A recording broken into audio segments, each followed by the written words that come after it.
नमस्कार। उनकी कलम मेरी आवाज़ में आप सभी का स्वागत है। बड़ों को प्रणाम और छोटों को बहुत सा प्यार।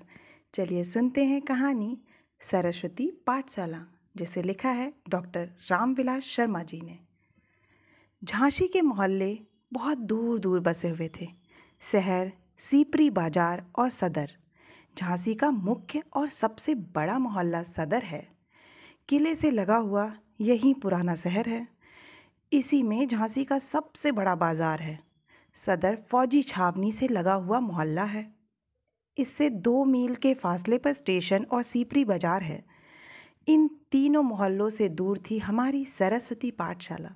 2 तरफ सड़कें, सामने जीवन साह की टोरिया, पास ही झांसी का प्रसिद्ध किला, स्कूल के सामने छोटा सा खेल का मैदान, कमरों की छत खपरैल की, स्कूल के बड़े हॉल की छत भी खपरैल की। सन 1920 में यहाँ तीसरे दर्जे में मेरा नाम लिखवाया गया था। तब वह सरकारी अथवा अर्ध सरकारी स्कूल था। एक दिन स्कूल में मेडल बंटे थे, जो तांबे या पीतल के बने थे। उन पर जॉर्ज पंचम की तस्वीर बनी थी। मैं मेडल लेकर घर आया तो बड़े भाई ने कोई प्रसन्नता प्रकट नहीं की। जिन मास्टर साहब ने यह मेडल दिया था वे पूरे अंग्रेज भक्त थे। वे खूंखार मुद्रा में रहते थे। जिस दिन मेडल बांटे थे उस दिन जरूर मुस्कराए थे। इसके कुछ दिन बाद ही सरस्वती पाठशाला बदलकर राष्ट्रीय सरस्वती पाठशाला हो गई। एक दिन स्कूल के मैदान में विद्यार्थियों और शिक्षकों की सभा हुई और उसमें विदेशी कपड़े ना पहनने की प्रतिज्ञा की गई। एक छोटी सी होली जलाई गई। इसमें लोगों ने अपनी गोल टोपियां फेंक कर जलाई। मैंने भी अपनी टोपी उतार कर उसमें फेंक दी। घर आने पर मैंने जो कुछ किया था बता दिया। डांट डपट की नौबत ना आई, चूंकि बड़े भाई का समर्थन प्राप्त था। पाठशाला के राष्ट्रीय होने का अर्थ था सरकार से संबंध विच्छेद। बहुत से पुराने शिक्षक चले गए, बहुत से नए शिक्षक आ गए। गांधी टोपी पहनने वाले जितने शिक्षक हमारी पाठशाला में थे उतने झांसी क्या 2-4 जिलों के कुल स्कूलों में ना रहे होंगे। एक बार गांधी जी आए। स्कूल के पड़ोस में बंगला था, उसी में गांधी जी को ठहराया गया। इस बंगले के स्वामी लाल गंगा सहाय थे।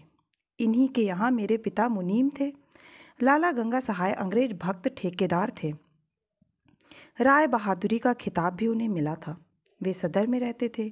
वहीं बहुत से मकान और दुकानें थीं। कई किस्म के धंधे अंग्रेजों के संपर्क से होते थे। इसीलिए गांधी जी को अपने बंगले में ठहराकर उन्होंने साहस का काम किया था।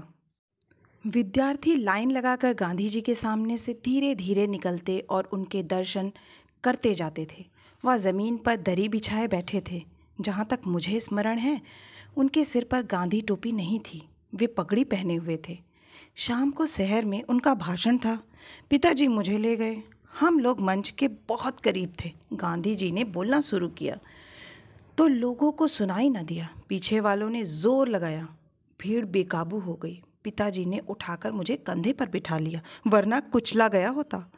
सरस्वती पाठशाला शहर में राष्ट्रीय चेतना का गढ़ थी। उसमें एक बार कांग्रेस का कोई अधिवेशन भी हुआ। उसमें भारत के कोने कोने से बड़े नेता आए थे। उसके स्वागताध्यक्ष क्लिष्ट हिंदी के आचार्य चंडी प्रसाद हृदयेश थे। उनका छपा हुआ भाषण बांटा गया, जिसे मैंने कई बार पढ़ा, पर समझ में कुछ भी ना आया। ब्रजभूषण लाल त्रिपाठी निश्चल कवि, नाटककार और अध्यापक थे। बोलिए सप्रेम बार बार वंदे मातरम। उनका लिखा हुआ यह गीत प्रार्थना के रूप में सारे छात्र और अध्यापक गाते थे। वे मेरी कक्षा में ना पढ़ाते थे, बड़े भाई को पढ़ाते थे।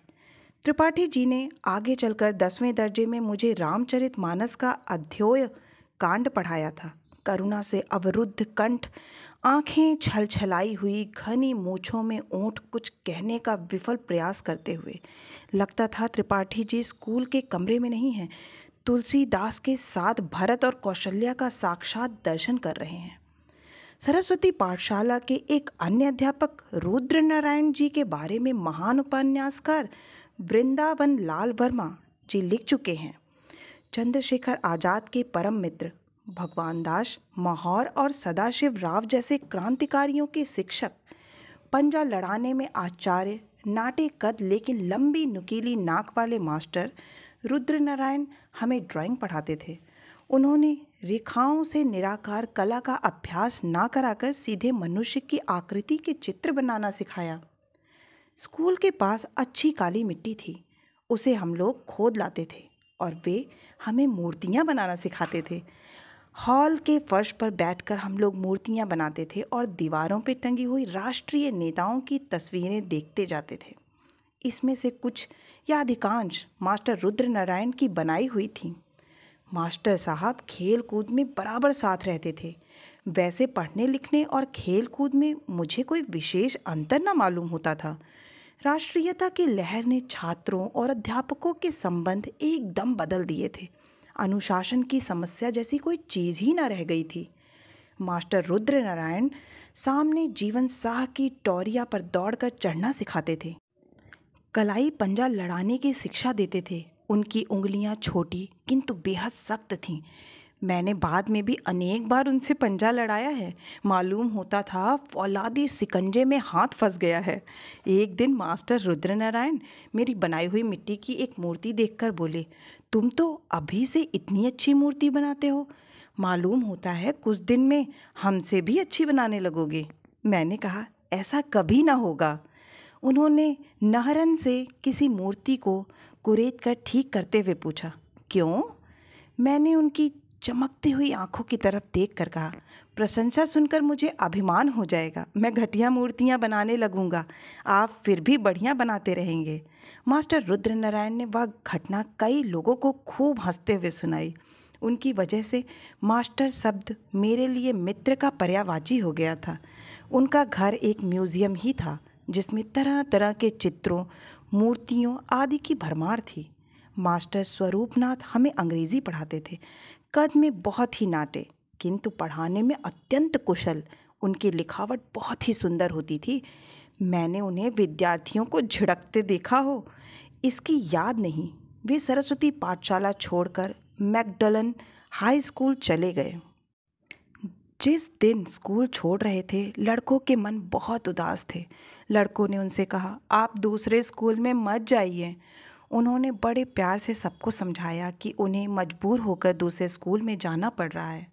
हम लोगों को विश्वास था कि सबसे अच्छे खिलाड़ी हमारे स्कूल में हैं।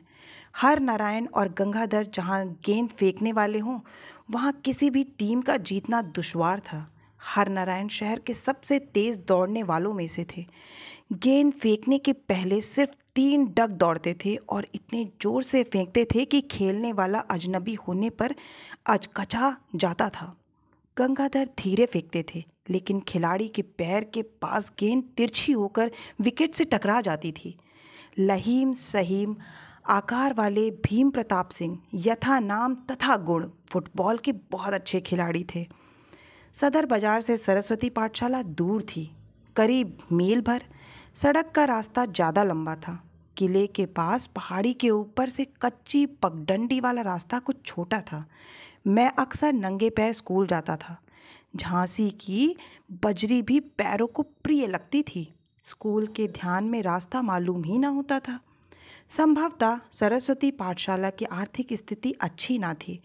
5वां दर्जा पास करने के बाद अपने भाई के साथ मैं भी मैकडलन हाई स्कूल आ गया। लेकिन सरस्वती पाठशाला के राष्ट्रीय होने के बाद 2 वर्षों तक वहाँ के वातावरण ने मन पर एक अमिट छाप डाल दी थी। वैसा वातावरण फिर ना मिला। आशा है कि आपको यह कहानी बहुत ही पसंद आई होगी। अगर पसंद आई है तो प्लीज़ लाइक करें। आपके एक लाइक से मुझे बहुत ही प्रोत्साहन मिलता है। अपनों के साथ शेयर करें और अगर आप इस चैनल पे नए हैं तो हमसे जुड़ना ना भूलें। प्लीज़ सब्सक्राइब करें। फिर मिलती हूँ एक नई कहानी या कविता के साथ। तब तक के लिए आप सभी का सुनने के लिए बहुत बहुत धन्यवाद।